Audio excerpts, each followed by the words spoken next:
Hello friends, GK गुरु education पर आप सभी का स्वागत है। दोस्तों, आज के क्लास में हम डिस्कस करेंगे 22 नवंबर का करंट अफेयर्स। करंट अफेयर के अलावा जितने भी इंपॉर्टेंट पॉइंट्स होंगे सारे को डिस्कस करेंगे।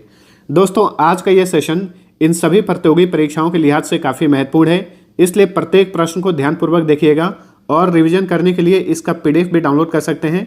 पीडीएफ का लिंक नीचे डिस्क्रिप्शन में अवेलेबल है। तो दोस्तों, इसी तरीके से बिल्कुल कम से कम समय में ज़्यादा से ज़्यादा करंट अफेयर पढ़ने के लिए चैनल को सब्सक्राइब कर लीजिए, बेल बटन ऑन रखिएगा ताकि वीडियो आते ही नोटिफिकेशन आपको सबसे पहले मिल जाए। तो अब चलिए स्टार्ट करते हैं आज का सेशन।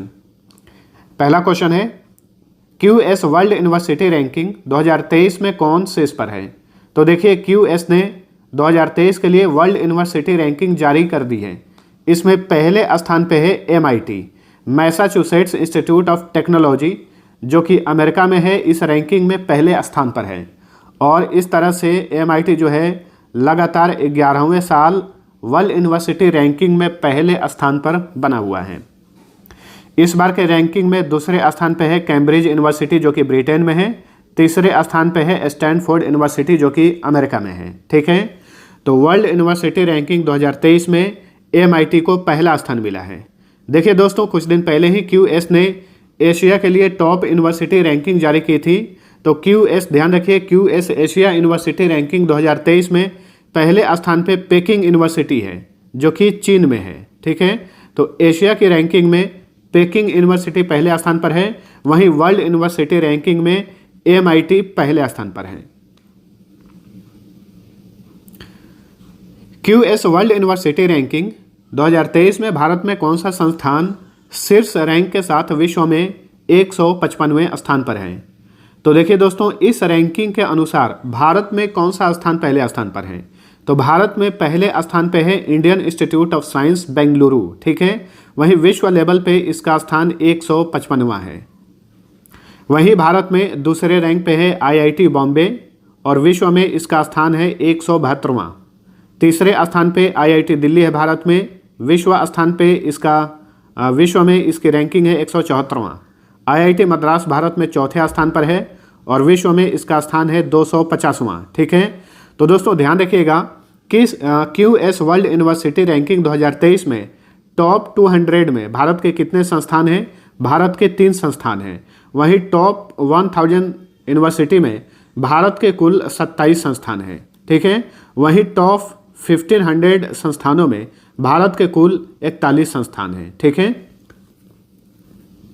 और देखिए, जो एशिया के लिए टॉप यूनिवर्सिटी रैंकिंग जारी किया गया था उसमें IIT बॉम्बे को भारत में पहला स्थान मिला था और IIT बॉम्बे एशिया में 40वें स्थान पर था एशिया रैंकिंग में। ठीक है, तो इन सभी फैक्ट्स को ध्यान रखिए।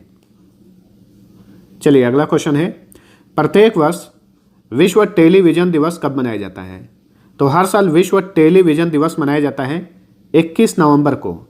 ऑप्शन ए राइट आंसर है।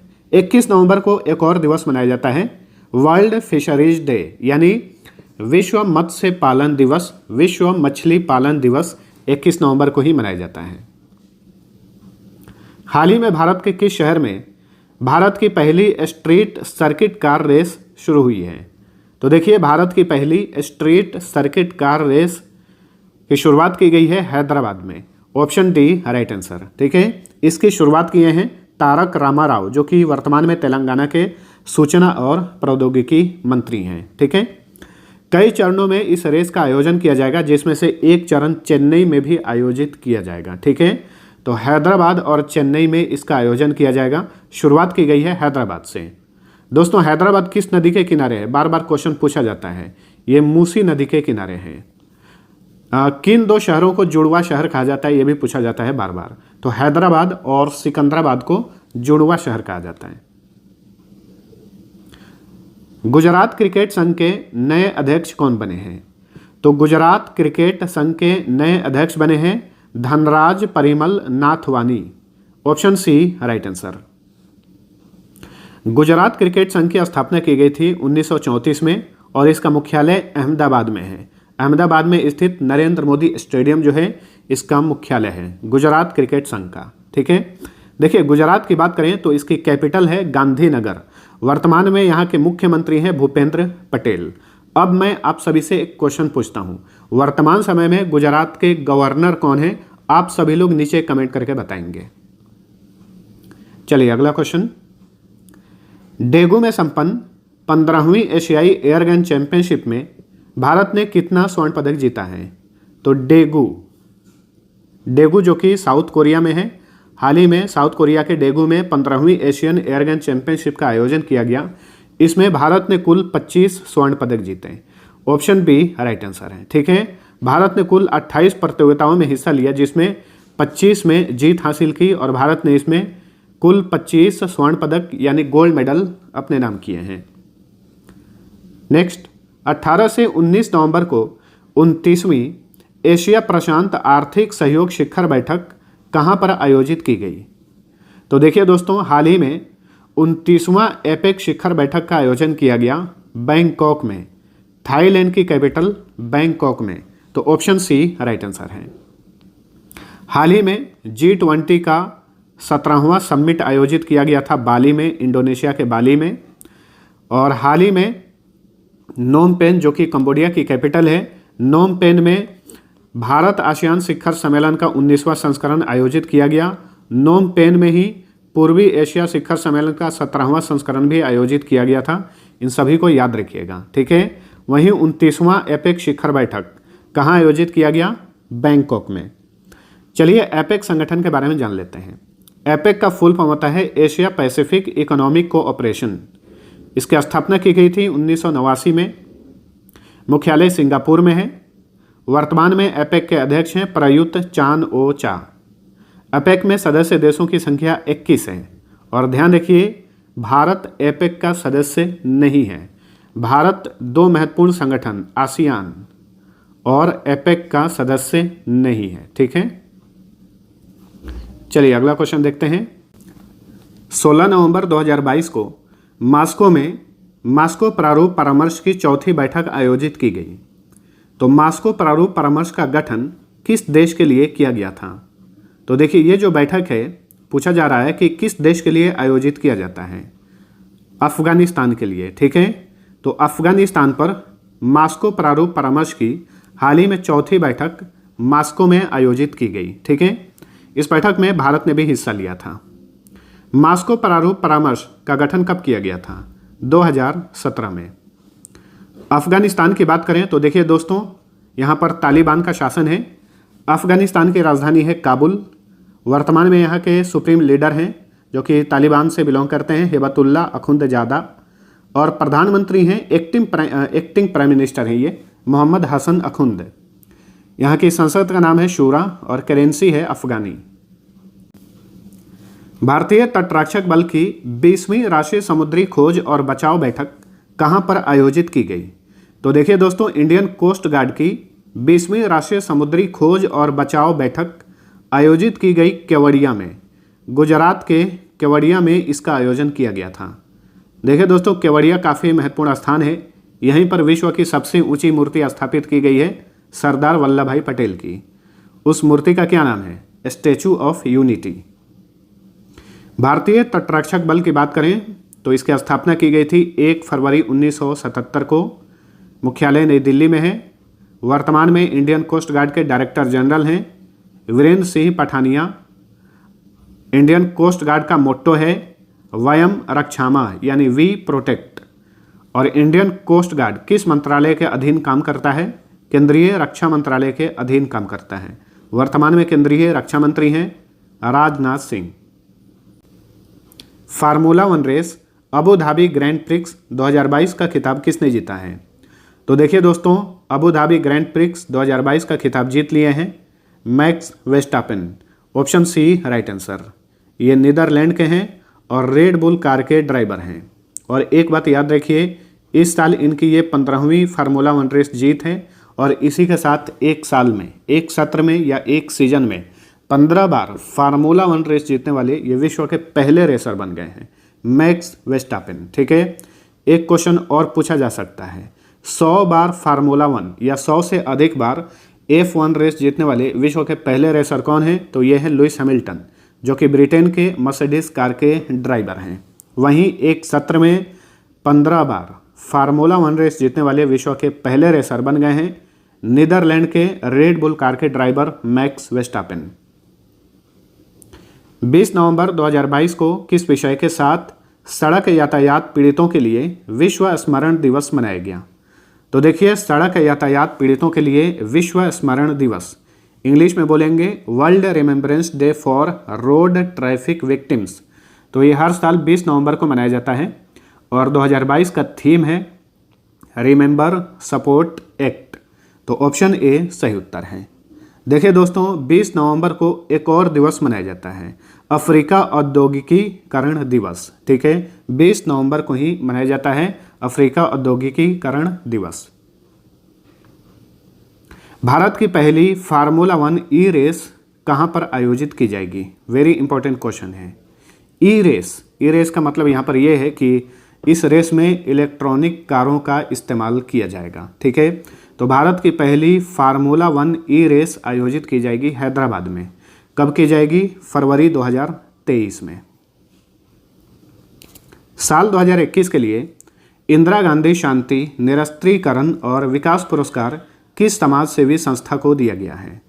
तो देखिए दोस्तों, ये जो पुरस्कार है इंदिरा गांधी शांति निरस्त्रीकरण और विकास पुरस्कार, इसे इंदिरा गांधी पुरस्कार या फिर इंदिरा गांधी शांति पुरस्कार भी कहा जाता है। तो 2021 के लिए ये पुरस्कार दिया गया है प्रथम फाउंडेशन को। Option C right answer. Pratham foundation की सीईओ हैं रुक्मिणी बनर्जी, उन्होंने ये पुरस्कार ग्रहण किया। ठीक है, भारत के पूर्व उपराष्ट्रपति हामिद अंसारी ने अपने हाथों प्रथम फाउंडेशन की सीईओ रुक्मिणी बनर्जी को यह पुरस्कार प्रदान किया। इंदिरा गांधी पुरस्कार की बात करें तो इसकी स्थापना की गई थी 1986 में और इस पुरस्कार के तहत 25 लाख रुपए की इनामी राशि दी जाती है। 2022-23 के लिए आर्टिफिशियल इंटेलिजेंस पर ग्लोबल पार्टनरशिप यानी global partnership on artificial intelligence का अध्यक्ष कौन बना है? तो देखिए दोस्तों, 2022-23 के लिए GPAI का अध्यक्ष बना है भारत और भारत ने फ्रांस से यह अध्यक्ष पद जो है ग्रहण किया है। Option D right answer. Global partnership on artificial intelligence की बात करें तो इसका गठन हुआ था 15 जून 2022 को। सदस्य देशों की संख्या 25 है, भारत भी इसका सदस्य है। मलेरिया एंटीबायोटिक प्रतिरोध के बढ़ते खतरे के बारे में जागरूकता बढ़ाने के लिए वार्षिक वैश्विक अभियान आर्टेमिसिनिन किसने लॉन्च किया है? तो देखिए दोस्तों, वेरी इंपॉर्टेंट क्वेश्चन है। आर्टेमिसिनिन ये एक अभियान है जो कि मलेरिया एंटीबायोटिक प्रतिरोध के बढ़ते खतरों के बारे में जागरूकता फैलाने के लिए हाल ही में इस अभियान को शुरू किया है वर्ल्ड हेल्थ ऑर्गेनाइजेशन ने, विश्व स्वास्थ्य संगठन ने। तो ऑप्शन ए सही उत्तर है। ठीक है, खास करके ये अभियान अफ्रीका में चलाया जाएगा। विश्व स्वास्थ्य संगठन की बात करें तो इसकी स्थापना की गई थी 7 अप्रैल 1948 को और इसी वजह से हर साल 7 अप्रैल को वर्ल्ड हेल्थ डे मनाया जाता है। WHO का मुख्यालय जिनेवा में है। वर्तमान में इसके महानिदेशक हैं टेड्रोस एधानोम। किस देश ने हाल ही में हवासोंग 17 नामक अंतर महाद्वीपीय बैलिस्टिक मिसाइल लॉन्च किया है? तो देखिए दोस्तों, हाल ही में नॉर्थ कोरिया ने हवासोंग 17 नामक एक अंतर महाद्वीपीय बैलिस्टिक मिसाइल जो कि परमाणु सक्षम मिसाइल है, इसे लॉन्च किया है। तो option B right answer. North Korea की बात करें तो इसकी कैपिटल है प्योंगयांग। जो साउथ कोरिया है उसकी कैपिटल है सियोल और उत्तर कोरिया की कैपिटल है प्योंगयांग। यहाँ के प्रमुख हैं, राष्ट्र प्रमुख हैं किम जोंग उन। यहाँ की करेंसी वोन है। साउथ कोरिया की भी करेंसी का नाम वोन है। जलवायु परिवर्तन से प्रभावित विकासशील देशों के लिए किस समूह ने loss and damage fund launch किया है? तो देखिए दोस्तों, जलवायु परिवर्तन से प्रभावित विकासशील देशों के लिए, डेवलपिंग कंट्री के लिए एक फंड लॉन्च किया गया है। इसका नाम है लॉस एंड डैमेज फंड और इसे शुरू किया गया है COP27 के दौरान। Option B right answer. ठीक है, COP27 जो है कॉन्फ्रेंस ऑफ पार्टीज का ये 27वां संस्करण है। आप इसे ऐसे भी बोल सकते हैं, संयुक्त राष्ट्र का जलवायु परिवर्तन शिखर सम्मेलन का 27वां संस्करण, जिसका आयोजन हाल ही में मिस्र के शर्म अल शेख में किया गया था। इसी दौरान loss and damage fund launch किया गया। ठीक है, देखिए COP27 तो आप जान लीजिए, COP26 यानी कॉन्फ्रेंस ऑफ पार्टीज का 26वां संस्करण पिछले साल 2021 में कहाँ पर आयोजित किया गया था? ग्लासगो में किया गया था, यूनाइटेड किंगडम के ग्लासगो में। COP28 का आयोजन कहाँ पर किया जाएगा अगले साल 2023 में? तो COP28 का आयोजन किया जाएगा यूनाइटेड अरब अमीरात में। 2022 ATP फाइनल्स एकल खिताब किसने जीता है? तो 2022 का ATP फाइनल्स एकल खिताब, ये टेनिस टूर्नामेंट है, इसका खिताब जीत लिए हैं नोवाक जोकोविच। Option D right answer. Novak जोकोविच ने नॉर्वे के टेनिस खिलाड़ी कैस्पर रूड को हराकर ये खिताब अपने नाम किया है। नोवाक जोकोविच जो हैं ये सर्बिया के मशहूर टेनिस खिलाड़ी हैं। इन्होंने इस साल का विम्बलडन, ध्यान रखिएगा, विम्बलडन 2022 का पुरुष एकल वर्ग खिताब जीता। ठीक है, ऑप्शन में जितने भी नाम है इसमें से 3 नाम खास करके याद रखिए, नोवाक जोकोविच, राफेल नडाल और कार्लोस अल्कराज। ठीक है, राफेल नडाल ने इस साल 2 ग्रैंड स्लैम खिताब जीते हैं, ऑस्ट्रेलियन ओपन और फ्रेंच ओपन। वहीं कार्लोस अल्कराज ने इस साल इन्होंने भी एक खिताब जीता, ग्रैंड स्लैम खिताब, यूएस ओपन। ठीक है, यूएस ओपन में पुरुष एकल वर्ग का खिताब कार्लोस अल्कराज ने जीता। कार्लोस अल्कराज ये स्पेन के हैं, राफेल नडाल भी स्पेन के हैं। और यहाँ पे एक बात और ध्यान में रखिए, कार्लोस अल्कराज जो हैं सबसे कम उम्र में दुनिया के नंबर 1 टेनिस खिलाड़ी बनने वाले विश्व के पहले ऐसे व्यक्ति बन गए हैं जो कि सबसे कम उम्र में विश्व के नंबर 1 टेनिस खिलाड़ी बने हैं। ठीक है, तो चारों ग्रैंड स्लैम मैंने आप सभी को बता दिया कि इस साल का ऑस्ट्रेलियन ओपन और फ्रेंच ओपन में पुरुष एकल वर्ग का खिताब जीते राफेल नडाल, यूएस ओपन में एकल वर्ग का खिताब जीते कार्लोस अल्कराज, वहीं विम्बलडन 2022 में पुरुष एकल वर्ग का खिताब जीते नोवाक जोकोविच। ठीक है, वाशिंगटन डीसी स्थित पोर्टुलांस इंस्टीट्यूट द्वारा जारी नेटवर्क रेडिनेस इंडेक्स 2022 में भारत किस स्थान पर है? तो देखिए, नेटवर्क रेडिनेस इंडेक्स जारी किया गया है 2022 के लिए। इसमें भारत 61वें स्थान पर है। 131 देशों की सूची में भारत 61वें स्थान पर है। ठीक है, और इस इंडेक्स को किसने जारी किया है? अमेरिका के वाशिंगटन डीसी स्थित पोर्टुलांस इंस्टीट्यूट ने। वाशिंगटन डीसी जो है ये अमेरिका की कैपिटल है, यहीं पर नासा का मुख्यालय है। इसके अलावा और भी 2 संस्था हैं, वर्ल्ड बैंक और इंटरनेशनल मॉनेटरी फंड, इन सभी का मुख्यालय वाशिंगटन डीसी में है। और देखिए दोस्तों, इस इंडेक्स में पहले स्थान पे कौन सा देश है? पहले स्थान पे अमेरिका है और दूसरे स्थान पे सिंगापुर है। पूर्वोत्तर भारत के पहले यूनानी चिकित्सा अनुसंधान संस्थान का उद्घाटन कहाँ पर किया गया है?